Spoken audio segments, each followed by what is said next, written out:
Este es TN5 Matutino, desde los estudios José Rafael Ferrari, en el Centro de Noticias, Televicentro. Hola, ¿qué tal? Buenos días, bienvenidos a TN5 Matutino. Ya temprano estamos con ustedes para compartirles las últimas informaciones que se han suscitado en el campo nacional e internacional acerca de cómo amanece el país, las principales regiones, las más pobladas de Honduras. Así que estamos listos ya para trasladarles a ustedes lo que nos recoge y resume la patrulla nocturna de Tegucigalpa, de San Pedro Sula y de La Ceiba, que obviamente cada una de ellas recoge lo que pasa en la periferia, en las alrededores, en la orla de los puntos de mayor concentración poblacional en el país. Bueno, de inmediato, como es la mística de este programa de TN5 Matutino, informándole primero a ustedes con las informaciones y las noticias, nos conectamos y nos ponemos ya en ventana con nuestros compañeros. Carlos Llanes, lo miramos en la pantalla, y a Herlin Díaz. Ya estaremos pendientes para también conectarnos con La Ceiba. Carlos Llanes, ¿cómo amanece Tegucigalpa, la Tegucigalpa de pues, la ciudad minera? ¿Cómo está la situación en esta ciudad capital? Adelante, le escuchamos.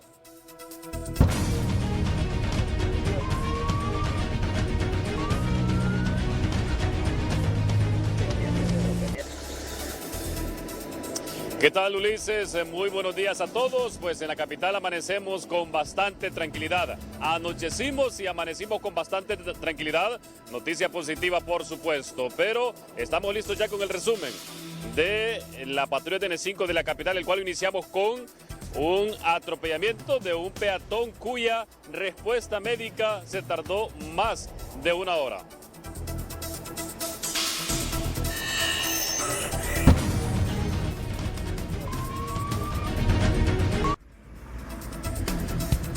Un peatón resultó gravemente lesionado luego que fuera de lleno impactado por un vehículo tipo turismo en el Boulevard Suyapa a la altura de Emisoras Unidas. Se desconoce el nombre de la víctima, ya que no portaba documentos personales. Se trata de un hombre que vestía camiseta y pantalón de color negro y se confirmó en el hospital escuela hacia donde fue trasladado que andaba bajo los efectos del alcohol, algo que ya se sospechaba, pues en la escena se encontró una botella de licor que testigos dijeron la llevaba el peatón a la hora de ser atropellado. La difícil angustia en este caso fue para el conductor del vehículo, que lo arrolló, ya que la tardanza de la respuesta médica por parte del 911 se prolongó por más de una hora, tiempo valioso que pudo determinar la sobrevivencia o muerte de la víctima. Finalmente fue en una ambulancia de la Cruz Roja que afortunadamente iba pasando de atender otra emergencia que pudo ser atendido, aunque previamente un médico que atiende privadamente y que también pasaba por el lugar ya se había detenido a auxiliar al herido, lo que sirvió de mucho ante la falta de respuesta oportuna por parte de las instituciones competentes. Y a medianoche retiraron los restos de un policía preventivo que la tarde-noche de ayer murió en un fatal accidente ocurrido en la carretera hacia El Paraíso, a la altura del Zamorano.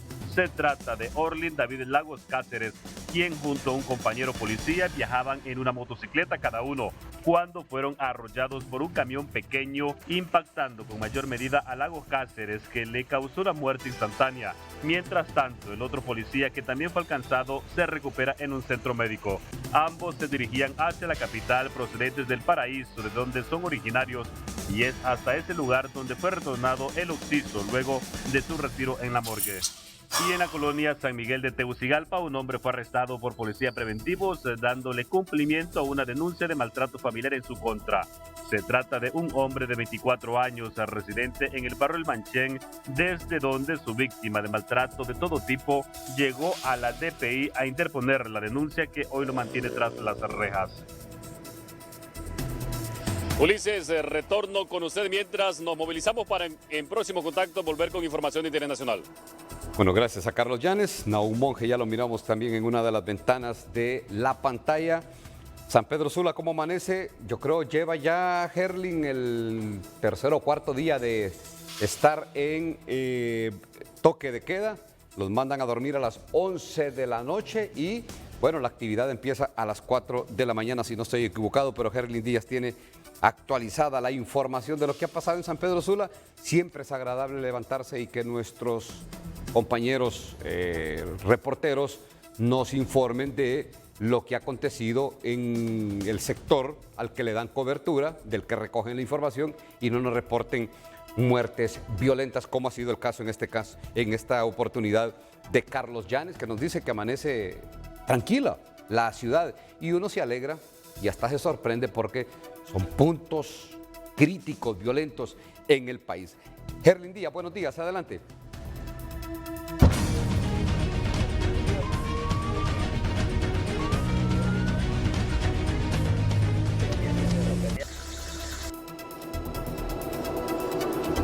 Buenos días, compañero Ulises Aguirre, muchas gracias. Efectivamente, acá en la zona norte del país, criminales una vez más han irrumpido el toque de queda que estaba establecido y que está establecido para municipios como San Pedro Sula y el municipio de Choloma Cortés, con 2 sendos asesinatos. Estos y otros hechos violentos ocurridos durante las últimas horas los escuchamos con nuestro compañero Cristian Paine. En el resumen informativo para la patrulla TN5 del Valle de Sula tenemos este día como principales hechos ocurridos entre anoche y esta madrugada los siguientes. Iniciamos con la muerte violenta de un vendedor de vehículos en Choloma Cortés.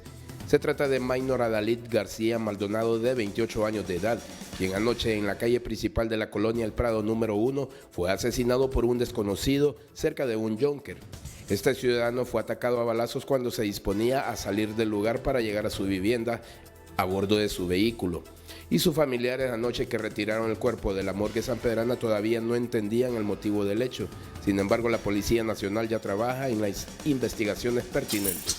Mientras que en horas de esta madrugada, Medicina Forense se desplazó junto a las autoridades policiales y fiscales hasta la colonia Lomas de El Carmen de San Pedro Sula, específicamente en la zona conocida como Tacamiche, donde fue ultimado con arma blanca un joven de 21 años de edad identificado por sus familiares como Óscar Obed Girón Chávez, quien habría sido perseguido por desconocidos y atacado a pocos metros de su vivienda, donde intentó huir. Después de sufrir las primeras heridas, acto seguido ingresó a su vivienda, pero lo remataron en la pila. Girón Chávez laboraba como ayudante de rapiditos del mismo sector donde residía. Mientras que en Villanueva Cortés los ocupantes de un vehículo tipo turismo resultaron ilesos luego de que por una falla mecánica impactaran contra una base de cemento en la colonia Independencia, donde frecuentemente se reportan accidentes. La policía de tránsito llegó al lugar para tomar nota de lo ocurrido, mientras que una grúa retiró el automotor que quedó casi destruido en su totalidad. Como nota de servicio, esta adolescente de 13 años de edad está siendo buscada por sus padres, ya que desde el pasado domingo salió de su vivienda en Río Blanquito, Choloma Cortés, con el objetivo de ir a comprar comida, pero no regresó. Responde al nombre de Alexa Maciel Domínguez Martínez y su padre Alexis Rafael Domínguez espera la colaboración de quien la haya visto, favor comunicarse al número de teléfono 9820-5909. Y también este joven, que obedece al nombre de Denis Darío Murillo Chavarría, de 22 años, está desaparecido. Él salió la noche del sábado de su casa para comprar comida en la aldea Ticamaya de Choloma Cortés y sus parientes no lo han vuelto a ver, por lo que solicitan la ayuda a quien sepa de su paradero, hacerlo saber al número de teléfono 8798-2361. Y es que no importa este toque de queda aquí en la zona norte del país, como ya lo han escuchado ustedes, estos 2 asesinatos nuevamente vuelven a poner en precariedad la seguridad aquí en San Pedro Sula y por supuesto también en el municipio de Choloma Cortés. Y que junto a estos 2 crímenes hay otro fenómeno de desaparecidos, sobre todo en el mismo municipio maquilero de Choloma. Con ese contacto vuelvo con usted. Buenos días. Bueno, gracias a Herlin Díaz. Cuando uno ve estas noticias de desaparecidos se le hace un hueco en el estómago. Uno sabe y conoce la tradición en el país de cuál es el desenlace de estos casos de jóvenes desaparecidos. Esta jovencita, creo que decía Herlin, que tenía 13 años y este otro joven, fuerza laboral, joven, que se desaparecen y luego uno conoce el desenlace. Ahí pusieron el teléfono, el número de teléfono de una de estas personas. ¿Sabe cuál es la tragedia de la familia? Aparte del dolor, de la angustia, de la desesperación, de la impotencia, de no saber dónde está su familiar, se encuentran con llamadas de antisociales que les hablan para extorsionarlos y otros, energúmenos, verdaderos parias sociales, que hablan para hacer bromas en estos momentos de dolor. Estos números que compartió Gerlin Díaz, nuestro compañero de San Pedro Sula, es para que le ayuden a la familia, a darle cualquier tipo de información, pero sí, le deja esa sensación a uno de... Hay un conflicto interno de pensar entre lo bueno y lo malo, porque todas estas desapariciones lamentablemente terminan en fatales desenlaces. Esperamos no sea el caso de estos dos jóvenes que los buscan en la zona norte del país. Nahum Monge en el litoral atlántico. ¿Qué nos cuenta el litoral atlántico entre la noche y la madrugada de hoy? Nahum, adelante.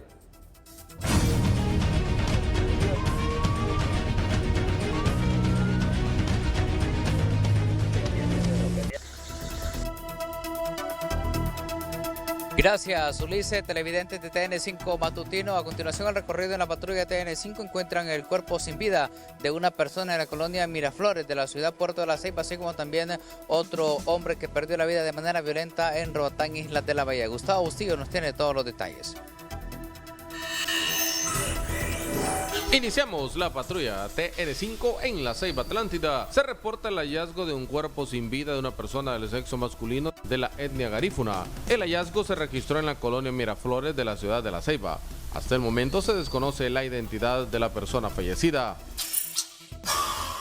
Autoridades policiales reportan el levantamiento cadavérico de una persona del sexo masculino quien murió de manera violenta. El hecho se registró en las afueras de un reconocido centro nocturno en Coxing Hall, Roatán, Islas de la Bahía. Se trata de Carlos Orlando Andino Acosta, de 44 años de edad, originario de Tocó en el departamento de Colón y residente en Roatán, Islas de la Bahía. Según versión de testigos, cuando la víctima se disponía a retirarse del lugar, individuos desconocidos le esperaban y le quitaron la vida de varios impactos de arma de fuego. Autoridades policiales remiten a una persona del sexo masculino quien fue detenida por suponerla responsable del delito de tráfico de drogas. Se trata de una persona de 22 años de edad, originario del municipio de La Masica en el departamento de Atlántida y residente en Barrio Suyapa de San Juan Pueblo en el mismo sector. La detención se dio en la carretera CA13 a la altura del puente sobre el río San Juan. Al momento de su captura se le encontró en posesión de una bolsa plástica transparente conteniendo en su interior al menos 20 envoltorios plásticos conteniendo piedra supuesta crack. Hasta aquí la patrulla TN5. Buenos días.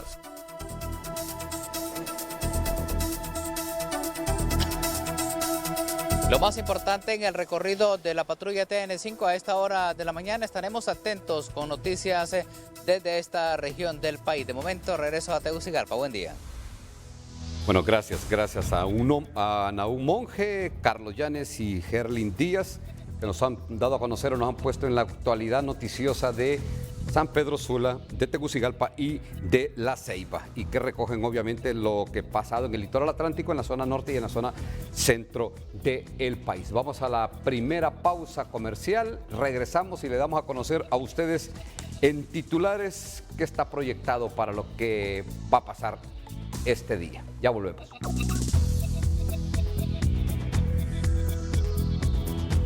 Bueno, vean ustedes lo que está pasando en el territorio nacional cuando todo el mundo creía que íbamos como de salida con esto de la pandemia de la COVID-19. Se reportan nuevos casos y según el doctor y a la vez diputado del Congreso Nacional por el PSH, Carlos Umaña, hay una nueva variante. Ya se están reportando muertes también. Ramón Rojas, desde el occidente del país, específicamente desde Santa Rosa, nos dice que hasta la fecha se han atendido más de 70 casos de dengue grave en el hospital de Occidente. ¿De qué fecha, Ramón, estamos hablando de este incremento del reporte de casos de la COVID-19? Buenos días, Ulises Aguirre. Amigos televidentes de TN5 Matutino, somos primeros con la noticia. Mire, solo en lo que va del mes se han atendido 11 casos y en lo que va del año son más de 70 los atendidos, 72 para ser más específicos. Así lo ha detallado la portavoz del Hospital Regional de Occidente, Lesbia Villeda, quien nos detalla a continuación. Así es, el Hospital de Occidente ha estado manejando casos de dengue durante todo el año. Han sido 72 casos en todo el año, de los cuales 41 han representado hospitalización. Solo en el mes de junio se atendieron 18 casos de dengue y nos preocupa que ya para el mes de julio, los pocos días que llevamos, hasta el 10 son 11 ingresos los que se han presentado. En la actualidad, en este momento, ¿cuántas personas están hospitalizadas por dengue? Son 3 personas, se trata de 2 mujeres en medicina de mujeres, ¿verdad? De 40 y 65 años de edad, de Santa Rosa de Copán, y también tenemos un menor de 14 años en pediatría y también es de Santa Rosa de Copán. ¿De qué colonia son ellos? ¿Dónde viven ellos? Muy bien, 2 de los casos son de Barrio Dolores y uno es de la colonia Flores Saavedra. ¿Qué tal el estado de salud de ellos? Ellos están estables, gracias a Dios, recibiendo el tratamiento. ¿Significa que Santa Rosa de Copán está complicado con el tema del dengue? No sabemos, ¿verdad? Realmente, al menos lo que representa los ingresos son de Santa Rosa de Copán, ¿verdad? Los 3 casos. Así que el consejo es tomar las medidas. ¿Estos casos que se han atendido durante el año provienen de los diferentes municipios o de alguno en particular? Son de varios municipios del país, lo que hablamos en la generalidad. Correcto, en su mayoría Santa Rosa de Copán. Así es, la mayoría son de Santa Rosa de Copán.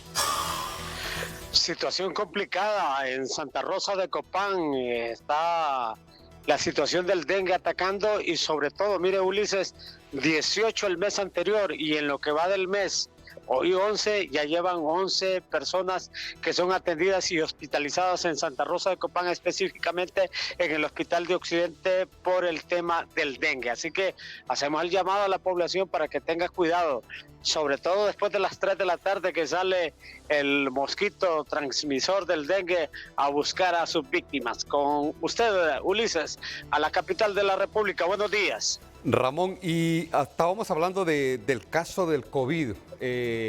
Ramón Rojas nos reportaba de los casos de dengue que están en todo el país, sobre todo en la zona norte del país, en el litoral atlántico. Pero, ¿cómo está esto de del coronavirus o la COVID-19 en ese sector? Porque hay alarma, ya están pidiendo incluso que la mascarilla sea a nivel nacional. En el occidente del país, el reporte de casos, ¿qué números manejan y qué tan, pues todavía manipulable o manejable es esta situación en ese sector? Brevemente, Ramón. A la fecha, Ulises, en Santa Rosa de Copán, en lo que va del año, según nos mencionaba la portavoz del hospital, no pasan de los 10 casos, afortunadamente, pero sí hay que determinar y decir que estos 10 casos provienen de Ocotepeque, Lempira y Santa Rosa de Copán. La situación hay que tenerle cuidado y hay que llamar a la población para que tenga los cuidados pertinentes.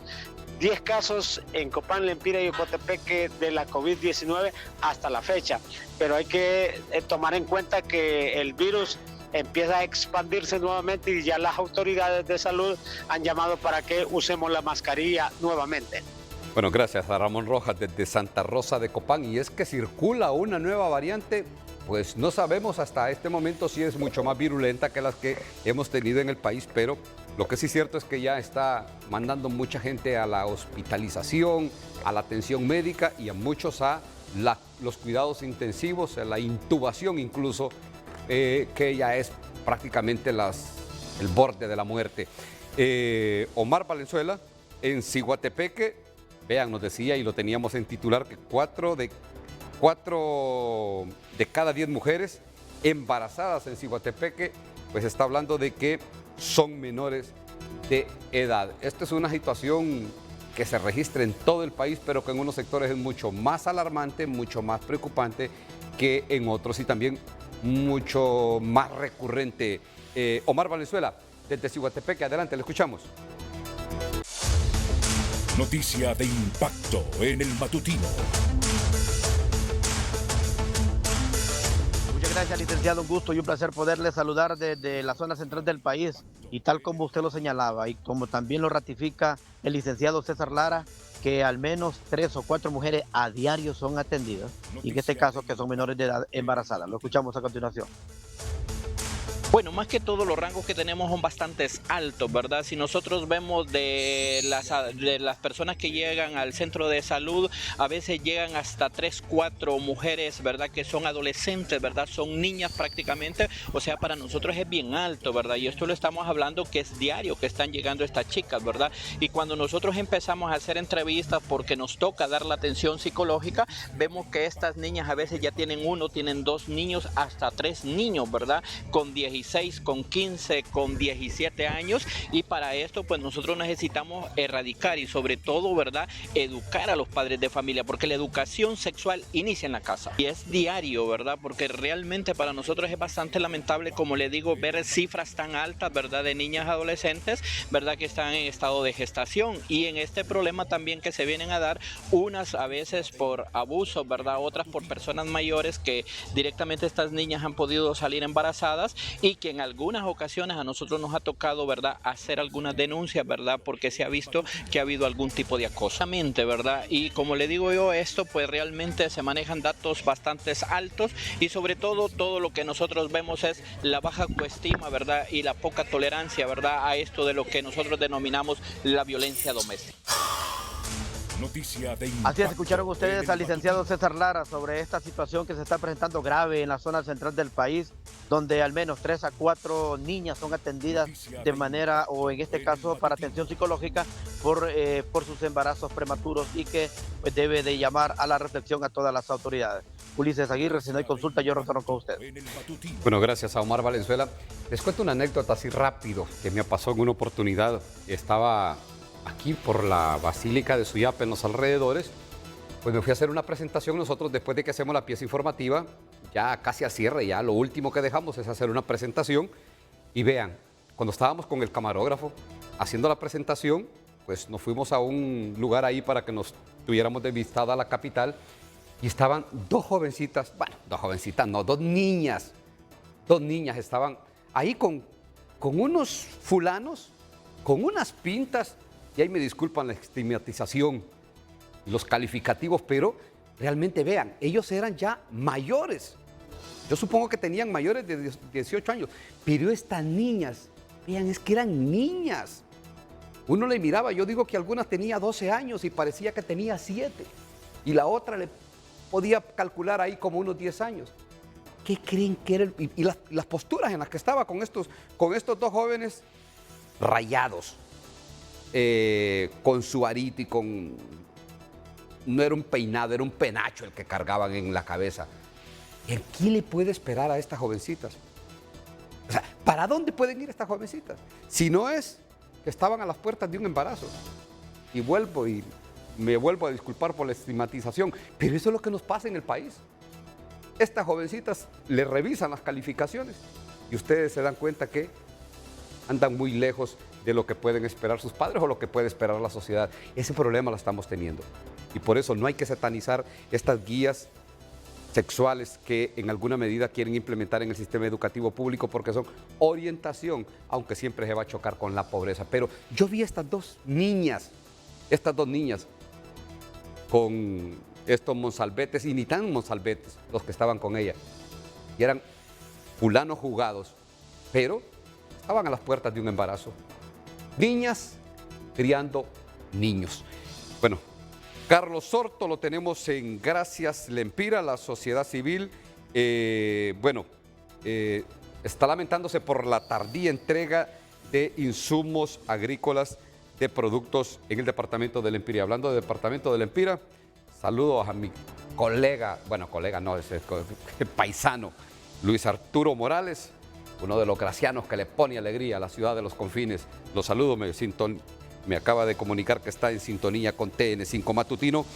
Carlos Sorto, ¿cuál es la queja de estos insumos agrícolas que, igual que lo que pasa con el bono cafetalero, llega después de que ha pasado la cosecha? Adelante.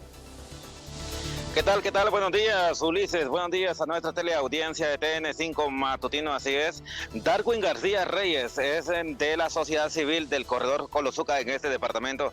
Bueno, está cuestionando que la entrega de insumos agrícolas, es decir, fertilizantes para los campesinos, para los productores de este departamento, se está entregando de forma tardía. los maizales ya crecieron, se pasaron muchos de ellos de fertilizantes. En algunos casos los campesinos se las tuvieron que jugar buscando dinero, buscando el abonito para poder fertilizar. Otros no lo pudieron hacer. Esto es lo que dice Darwin García Reyes. Por supuesto, miremos la época en que estamos y también miremos para qué, ¿verdad? Entonces yo creo que estamos muy claros y sigo mi posicionamiento.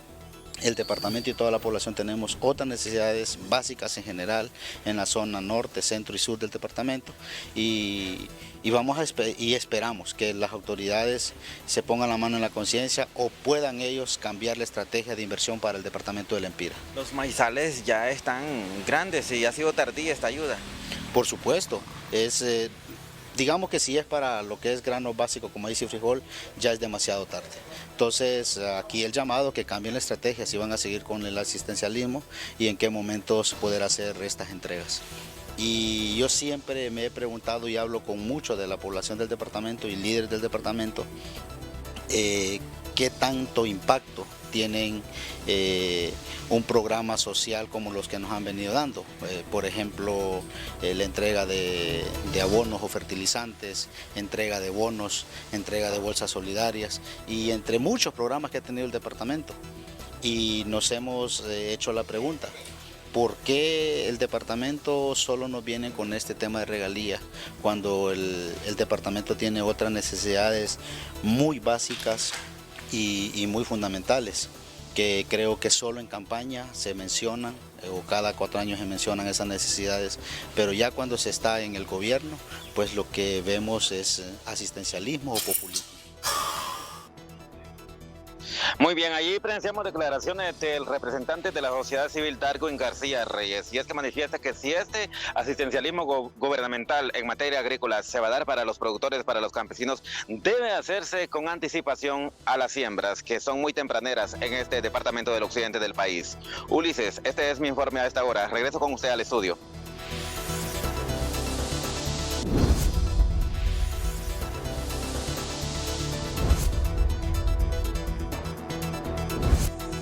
Bueno, de Gracia al Empira con Carlos Soto, pasamos ya. Carlos Llanes nos dice que hay traslados de jefes de estructuras criminales que operan en las cárceles de un centro penal a otro. Carlos Llanes, ¿qué información se maneja a esta hora en estos traslados? Adelante.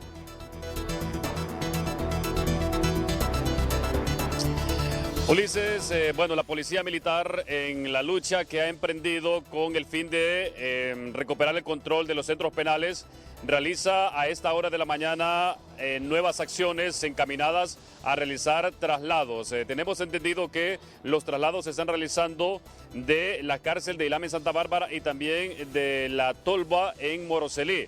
Es decir, prácticamente sería como un intercambio de reos que de El Pozo serían trasladados hacia la Tolba y viceversa, de la Tolba hacia Ilama Santa Bárbara. Esta es información que recién ha surgido, pero los movimientos comenzaron desde muy tempranos, cuando policías militares salieron de los batallones donde descansan y ya han emprendido este nuevo movimiento como parte de las estrategias que la policía militar considera a bien tomar para retomar el control de los centros penales. Todavía no hay mayores detalles sobre una lista de qué reos son los que van a trasladar, pero entendemos que son reos que generan ciertas complicaciones o dan dificultad a la labor que realizan los agentes penitenciarios en estos centros penales. Pero estamos nosotros pendientes de mayores detalles que surjan en los próximos minutos para darlos a conocer. Mientras tanto, regreso al estudio.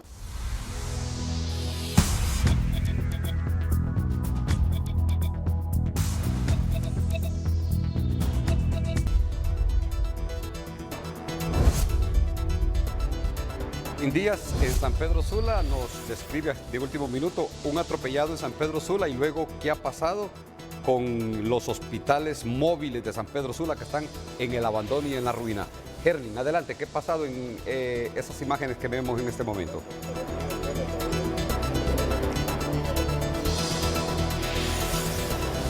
Muchas gracias. Efectivamente, hace unos instantes en el tramo carretero que va del municipio de Choloma hacia el municipio de Puerto Cortés, específicamente a la altura del sector Campana, ha muerto atropellado un señor de aproximadamente 50 años. El vehículo culpable de este percance se ha dado a la fuga, solamente ha quedado inerte el hombre de unos 50 años, repito, en el pavimento. Producto de este fuerte impacto murió de forma instantánea. Hasta este momento los vecinos del sector han reportado a las autoridades, los cuales pues aún no se han hecho presentes según las primeras imágenes que nos han llegado sobre esta muerte producto de un atropellamiento que ha ocurrido, repito, en el sector Campana entre el municipio de Choloma y Puerto Cortés. Por lo tanto, solo habrá una vía habilitada para llegar a Puerto Cortés a esta hora de la mañana y por supuesto el tráfico estará pesado porque el cadáver de este hombre ha quedado prácticamente en medio de la trocha que hace el ingreso a la ciudad de Puerto Cortés. Pero estamos ubicados también acá en las afueras del hospital móvil específicamente en los predios del Hospital Mario Catarino Rivas. Acá, pues este hospital móvil, como ustedes van a observar en las imágenes, cada día que pasa es prácticamente un día menos de la vida útil que tienen miles, muchas máquinas que costaron miles de lempiras aquí en este establecimiento médico que fue para atender la pandemia del COVID-19. Y es que específicamente en medio de este nuevo rebrote que puede ocurrir producto del COVID-19 que han emitido las autoridades nuevamente a usar todas las medidas de bioseguridad y a usar mascarilla en aquellos centros médicos o el ciudadano que lo estime conveniente para protegerse producto de este nuevo rebrote. Las instalaciones del hospital móvil que una vez albergó pacientes y que fue el único funcional de los que se hizo esta compra millonaria que desató la corrupción. Así luce aquí en estas instalaciones en los predios del Hospital Mario Catarino Rivas. Prácticamente algunas máquinas solo subsisten producto del aire acondicionado, pero las mismas no es garantía de que tengan mayor utilidad, dado a los racionamientos constantes que se dan del servicio eléctrico aquí en esta zona donde estamos ubicados. Así luce el hospital móvil, el único que funcionó durante la pandemia y donde murieron muchos, no solamente de San Pedro Sula, sino muchos pacientes de la zona norte del país. Por supuesto, nosotros estaremos interrogando a las autoridades del Hospital Mario Catarino Rivas qué harán al respecto, ya que bajo el cargo de ellos se encuentran estas instalaciones. Así de abandonado está el hospital móvil aquí en San Pedro Sula. Ya prácticamente la maleza está haciendo de lo suyo, así como también el mismo óxido está comiéndose parte del hierro. Con este contacto, vuelvo nuevamente con usted. Bueno, gracias a Gerlis Díaz. Verdad que da coraje ver esto, ver este abandono, este dinero tirado, porque se concibió bajo el ideal en el gobierno anterior de hacer negocio, de favorecerse a unos pocos. Y ve, en medio de la dificultad que tenía el pueblo hondureño, en medio de la desesperación y casi la desesperanza por el arribo de la pandemia de la COVID-19, y estos bárbaros pensando en negocios, y de hecho hicieron el negocio, pensando en hacer negocios, y ahí andan libres. Muchos de los que hicieron este negocio, todos de los que hicieron este negocio, este acto brutal de corrupción, andan libres. En los primeros 6 meses llega la Sisi, nos dijeron, en tiempos de campaña, los que hoy están en el gobierno, para tocar casos como estos. Vea cuánto ha pasado. Y esta gente sigue en la completa impunidad y parece que no va a pasar nada. Todo este dinero tirado, esto es lo que enerva a la población hondureña. Esta fue la factura que le pasaron los hondureños al Partido Nacional cuando era gobierno, por cosas como estas y otras más. Se les olvidó que en su momento tenían que dejar el poder. Lamentablemente no hay gobierno, no hay administración de justicia, no hay persecución penal para estos que son delincuentes. No se les puede decir de otra forma, no se les puede decir de otra forma.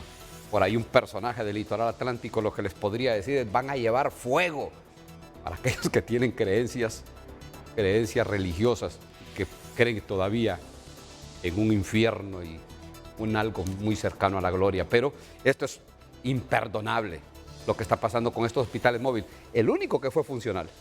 El único que fue funcional. Bueno, vamos hoy con Tony Munguía. Hay sesión para mañana, anunciada sesión para mañana en el Congreso Nacional. Y lo que se está analizando, y es una propuesta de la bancada del Partido Liberal, es que en la ratificación del acta haya una moción de reconsideración y se diga, se saca del acta lo que tiene que ver con el CAF, este Banco Andino, y se deja para una próxima sesión o incluso para una próxima legislatura. Tony Munguía, en esta frecuencia vibran muchos diputados del Congreso Nacional, sobre todo los del Partido Salvador de Honduras, que se han mantenido firmes en sus posturas, sobre todo los 9 de los 10, porque Luis Redondo ya sabemos que se puso otra camiseta y vea que sí le calza mal. Adelante, Tony.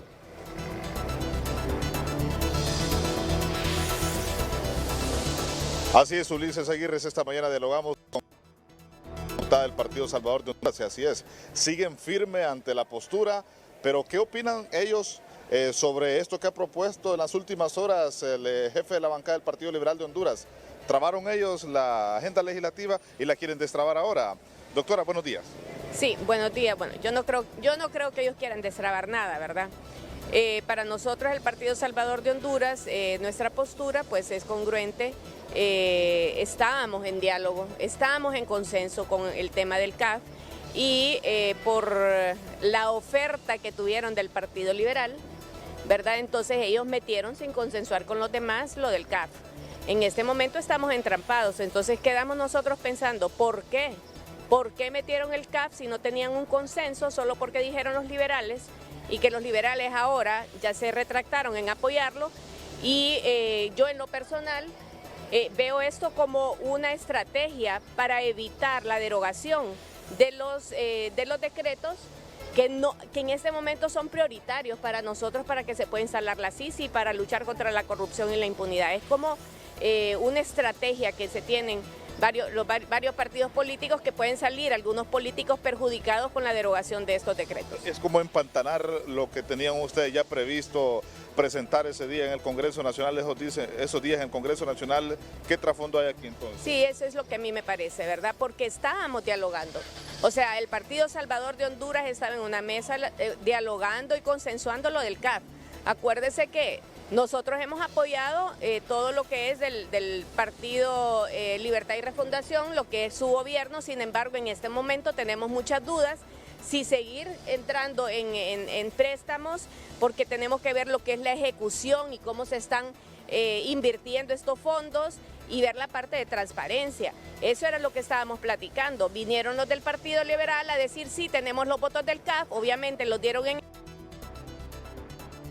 empantanan todo porque tenemos temas mucho más importantes y que no es que no sea importante lo del CAF.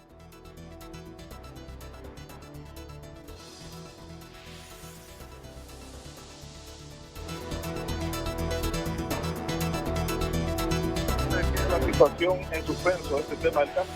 No sé, vamos a ver qué va a pasar mañana. Estamos convocados para las 10 de la mañana. Nosotros pues seguimos en la misma posición, los del Partido Salvador de Honduras. Yo creo que en la misma posición los del Partido Salvador de Honduras. Yo creo que en este momento, si no se va a ratificar el acta y el CAF queda en suspenso o no se ratifica, pues tenemos la siguiente legislatura para hacerlo. Yo lo veo sencillo, ¿verdad? Ahorita tenemos que seguir con los temas importantes del país. ¿Mañana va la sesión, doctor? Definitivamente, no, aquí estoy permanentemente, ¿verdad? Y la población tiene de razón de estar enojado, ¿verdad? Está enojada la población porque no ve ninguna productividad y ve una ausencia del Congreso Nacional y para venir y llamar los diputados para venir y llamar al Pleno. Al llamado del presidente a la directiva del Congreso Nacional. Bien, muchísimas gracias a la doctora Ligia Ramos, quien es diputada del Partido Salvador de Honduras. No sé si tenemos una consulta a los estudios. Si no, regresamos con ustedes. Buenos días. Gracias a Tony Munguía. Bueno, dice la diputada Ligia Ramos que si sabían que no tenían los votos, ¿para qué sometieron este tema? No.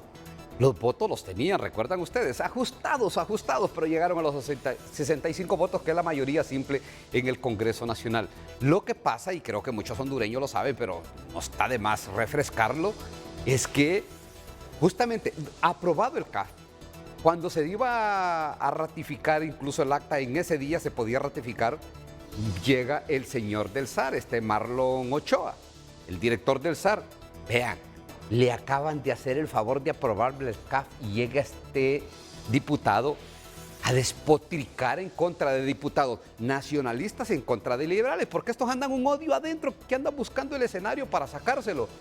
Y los liberales dijeron, oígame, les acabamos de dar nuestro voto para que se pueda adherir Honduras al CAF, al Banco Andino, y viene este fulano a agredirnos aquí al Congreso Nacional, a nuestra casa. Y ahí se llevó a moros y cristianos en ese ataque visceral que llevó el director del SAR. Y vinieron ellos, dijeron ese mismo día, no les vamos a prestar el voto para ratificar el acta. Y ve usted lo que ha pasado. Entrampó las sesiones del Congreso Nacional. Por donde usted lo quiera ver, esta es una acción de un mal gobierno en todos, en el Ejecutivo y en el Legislativo.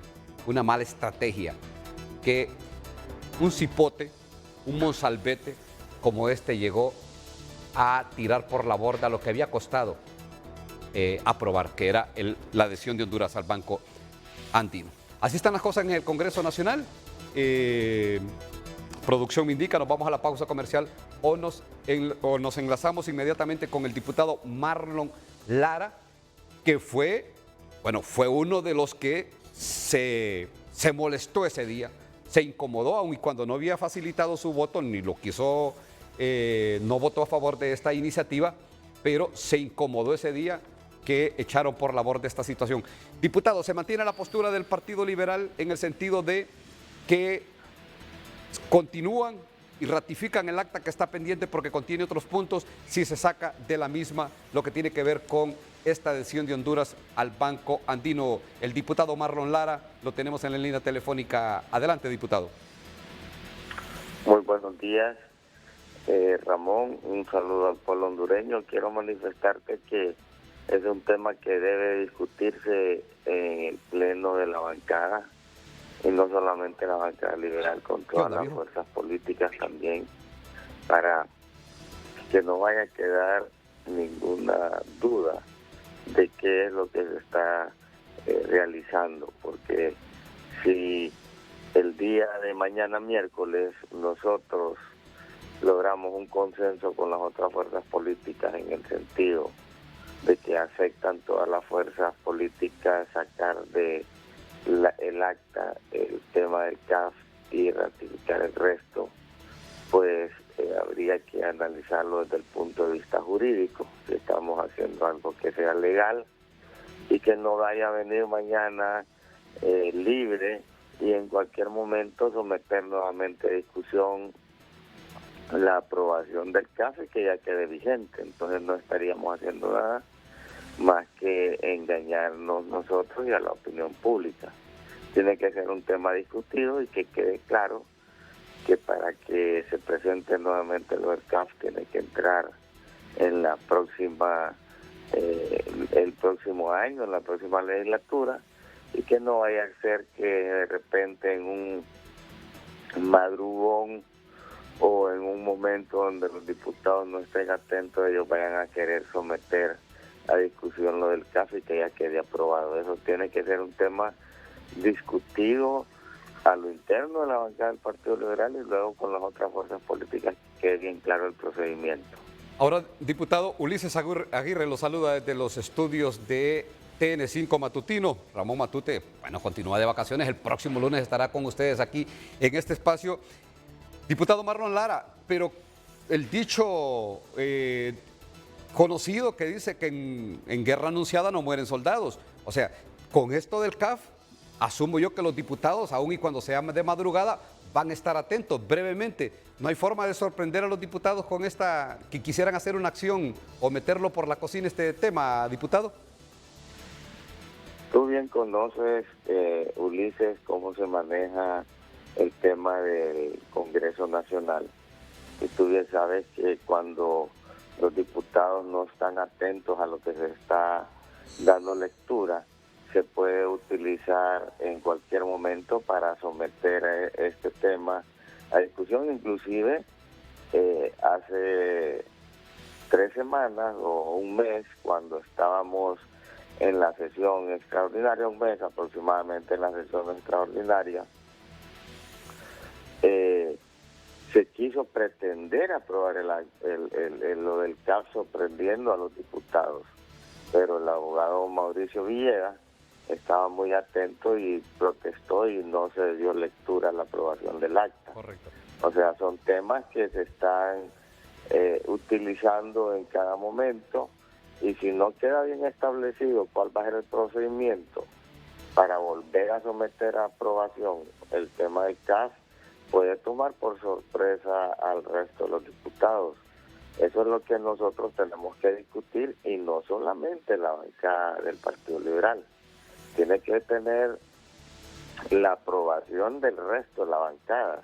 Correcto. Porque recuérdate que los votos del partido solo son 22 y los votos del Partido Nacional son 43 y hay 9 votos del PCH. Entonces es un tema que tiene que tener un consenso de todas las fuerzas políticas. Además, dentro del mismo Libre hay más de 10 diputados que están en contra de ratificar el acta. O sea que tiene que ser un proceso de mucha concertación y que quede claramente establecido que de ninguna manera la Junta Directiva en cualquier momento puede sorprender al Pleno del Congreso. Eso es algo que debe quedar muy claramente establecido en la discusión que se tenga entre las fuerzas políticas que conforman el Congreso y que haya compromiso de la Junta Directiva del procedimiento a futuro. Bueno, gracias al diputado Marlon Lara. No hay duda de que este es un gobierno, un partido político solitario en el Poder Legislativo. 50 votos, y de esos 50 votos están divididos entre ellos. Hay fácilmente 22 o 20 votos que no los tiene el Poder Ejecutivo, por lo menos que no vibran en la misma frecuencia. Tenemos a Francisco Zúñiga con último minuto. Bueno, un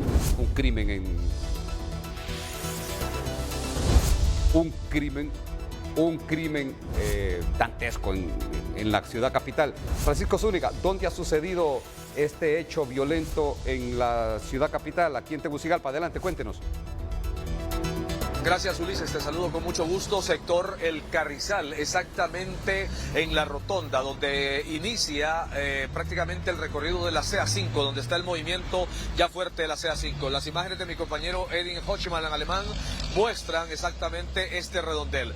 Vamos a mostrar, Edin, ya la Policía Nacional está custodiando esta escena donde una persona del sexo masculino asesinado, y preliminarmente la información que se maneja ha sido asesinado a machetazos en este sector de El Carrizal. Ya se tiene la custodia por parte de la Policía Nacional Preventiva. 2 de los motorizados han llegado hasta este sector y se espera que en cuestión de minutos las autoridades de medicina forense del Ministerio Público estén llegando hasta este sector. Quiero contarte, Ulises, que esta es una calle bastante solitaria, puntualmente en horas de la mañana. Mostremos, Edín, para prácticamente mostrar a nuestros amables televidentes exactamente dónde está el redondel. Este es un paso totalmente paso ciego, como le llaman, porque el pavimento está ahí exactamente donde mi compañero Edin Alemán está mostrando las imágenes, recorrido de un redondel de los autobuses que vienen del Carrizal y van hacia el centro de Tegucigalpa. Esta persona, creemos,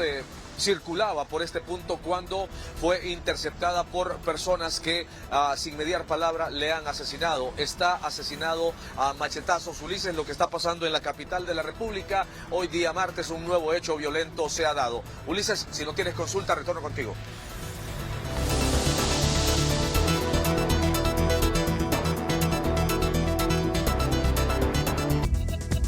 Bueno, Carlos Llanes siempre con este tema de las sesiones del Congreso Nacional que se reanudan el día de mañana. Carlos, adelante. Ya restan 20 días para tener la lista y la nómina del señor candidato y esperamos nosotros. Así es, Ulises. Bueno, quien me acompaña es el abogado Kenneth Madrid de la ASJ. Bueno, tiene un criterio respecto a la salida o las posibles salidas de este escabroso tema de la adhesión a la CAF por parte del Estado hondureño. Abogado, ¿cuáles son las salidas que usted ve en este controversial tema de la adhesión a la CAF? Sí, mire, en este tema de la Corporación Andina de Fomento, mire, acá dicen que la política es el arte de hacer posible lo imposible y prácticamente acá el Partido Liberal ya también ha dado una salida esencial en este punto, que es lo que ya se ha utilizado en otras oportunidades. Y esta salida pues es lo más oportuno, sacar ese tema del acta, porque recuerde que el artículo 61 de la Ley Orgánica del Congreso Nacional no le habla de que puede improbar el acta, le habla de que efectivamente se va a someter a su aprobación y que se van a hacer modificaciones referentes a la veracidad de los hechos, dice, y pueden hacerse algunas correcciones de estilo. Entonces realmente no habla de ninguna de alguna característica que se pueda improbar. Por lo tanto, la salida adecuada que ha propuesto el Partido Liberal ya lo han hecho en otras ocasiones y es lo correcto. Ahora, deben haber los pactos políticos necesarios y correspondientes para que ese tema lo puedan definir. Si no se vuelve a tocar ya en esta legislatura y dejan ese tema ya para la siguiente legislatura después de haber hecho todos los pactos necesarios en virtud de que ya se discutió y también respetando un poco los parámetros del principio de legalidad y en base a ese punto pues así poder evitar que ese tema pueda volver a tratarse los meses que restan de la actual legislatura y llegar a consensos para verificar si el próximo año pues ese tema puede ser apoyado por las diferentes bancadas del Congreso Nacional. Muchísimas gracias. El abogado Kenneth Madrid de la ASJ participando esta mañana para TN5 Matutino. Voy al estudio.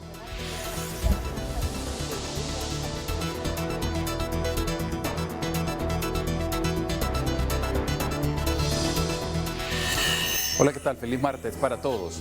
Para esta jornada, pues tenemos el impacto directo de una poderosa nube de polvo del Sahara que ustedes están viendo cómo impacta y cubre todo el territorio hondureño en esta jornada de martes. Y esto va a hacer que una onda tropical que está pasando por nuestro país, pues esas micropartículas de polvo del Sahara haga que se inhiban esas precipitaciones. Aún así, esta onda tropical debe dejar lluvias en la región oriental particularmente y en departamentos del occidente del país, que se los enumero, como Ocotepeque, Santa Rosa de Copán o todo el departamento de Copán y también zonas de Santa Bárbara. Ahí es donde esperamos la precipitación. De presentarse en otro lugar será pues muy disperso justamente por responsabilidad de esa nube de polvo del Sahara. Y en estas zonas amarillas y cafés, pues es donde tendremos justamente vientos racheados en esta jornada, producto de esa onda tropical que siempre traen vientos ondulatorios. Y aquí vemos en esta imagen cómo estas zonas verdes y azules grafican la precipitación y la mayor parte se queda justamente ahí en la región oriental, principalmente, que es la zona de impacto. Estamos dando seguimiento también a este disturbio que está en el Pacífico y que tiene posibilidades de desarrollo. Ya ha subido a un 80% de posibilidades, así que podríamos tener un huracán en las próximas horas. Y aquí estamos graficando en zonas grises la lluvia para esta jornada de martes, los 3 departamentos del occidente que les he mencionado y también el departamento de, gracias a Dios, sobre Cortés podría alcanzar también un poco de precipitación. 30 y 32 las temperaturas en el oriente, hasta 35 en la zona norte, entre 24 y 33 se mueven en el occidente, 19 con sensaciones térmicas mayores aquí en el centro, 37 en la parte sur del país. Y a propósito de temperaturas, esas masas de aire cálido que están en tierra y en este momento afectando los océanos, bueno, pues la Organización Meteorológica Mundial ha emitido una alerta porque la semana pasada pues se ha registrado justamente la semana más caliente que se haya documentado en toda la historia de la humanidad. Y el pasado 9 de julio, día domingo, pues se registró el 9 de julio más caliente de toda la historia. Así que ahí está el gráfico y nos muestra que estamos sobrepasando los 17 grados a nivel, una temperatura media a nivel global y eso es realmente espantoso. ¿Hacia dónde vamos? No lo sabemos, pero las irresponsabilidades de los seres humanos, pues tenemos que pagarlas. Cuídense mucho, siempre las queremos como televidentes, sino como noticia. Que la pasen bien. Bueno, tenemos al doctor Julio Raudales en la línea telefónica, es el portavoz de la Junta de Proponentes para la elección del fiscal general y fiscal adjunto. El día de ayer se venció ya la etapa de las tachas y denuncias. Doctor, bueno, ¿cómo quedan las cosas? ¿Cuántos son en este caso, los seleccionados y que pues pasarían ya a un escrutinio más riguroso al Congreso nacional. Doctor Julio Raudales, adelante, buenos días. Muy buenos días.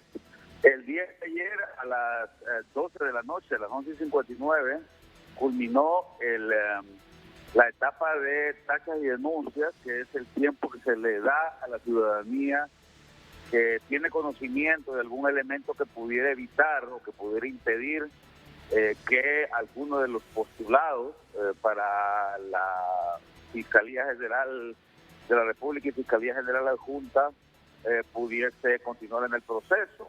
Recibimos hasta ayer la cantidad de 18 tachas, algunas de ellas eran para, algunas eran tachas para repetidas para varios de los postulados, es decir, hubo postulados que tienen hasta 6 o 7 tachas, ¿no? Entonces, vamos a revisarlas, por supuesto, hay una revisión documental que hacer, no puede dejarse pasar la tacha sin que se revise la cantidad de pruebas que son presentadas, y por supuesto que se le va a dar a cada imputado con tacha, se le va a dar el tiempo para que él presente pues su respuesta a la misma y pueda desestimarla, o pues si no se logra eso, la persona quedaría fuera del proceso, ¿no? Doctor, y en este caso ya está claro entonces quiénes pasan, entonces entran a un proceso de revisión. Sí, quienes pasan el proceso, quienes continúan, pues van a seguir en el proceso y van a continuar tanto en el tema de las pruebas toxicológicas y psicométricas, que ya se realizó una de ellas ayer, la prueba socioeconómica, y de ahí pues al proceso ya de entrevistas y evaluación, ¿no? Directa por parte de la Junta. ¿La fase de ustedes, doctor, termina cuándo? ¿Ya cuando la documentación? Debemos entregar en la lista de 5 candidatos o candidatas a la Fiscalía el día 1 de agosto, ¿no? Bueno, gracias al doctor Julio Raudales, es el portavoz de la Junta de Proponentes para la elección del fiscal general y fiscal adjunto. Bueno, ahí están los términos de lo que está pasando en esta elección. Discutida elección de los que algunos creen en este proceso, otros no, y muchos dicen, pues igual que pasó con la elección de la Corte Suprema de Justicia, donde ya se le había puesto una cruz a quien iba a ser, o más bien, en vez de una cruz, un cheque, la miran en pantalla ustedes, a quien iba a ser la presidenta de la Corte Suprema de Justicia. Lo mismo va a pasar en el fiscal general y fiscal adjunto. Ya se sabía quiénes eran los 15 magistrados y hasta quién iba a presidir la Corte Suprema de Justicia, y en este momento por ahí también ya se menciona quién puede ser al menos el fiscal general de la República. La pausa comercial, ya volvemos para las conclusiones finales del programa del día de hoy.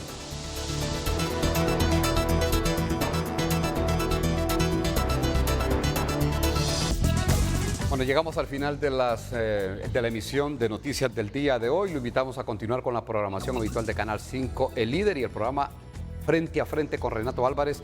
Interesante la temática que tiene que ver con estas nuevas medidas o alertas por la presencia de más casos de la COVID-19.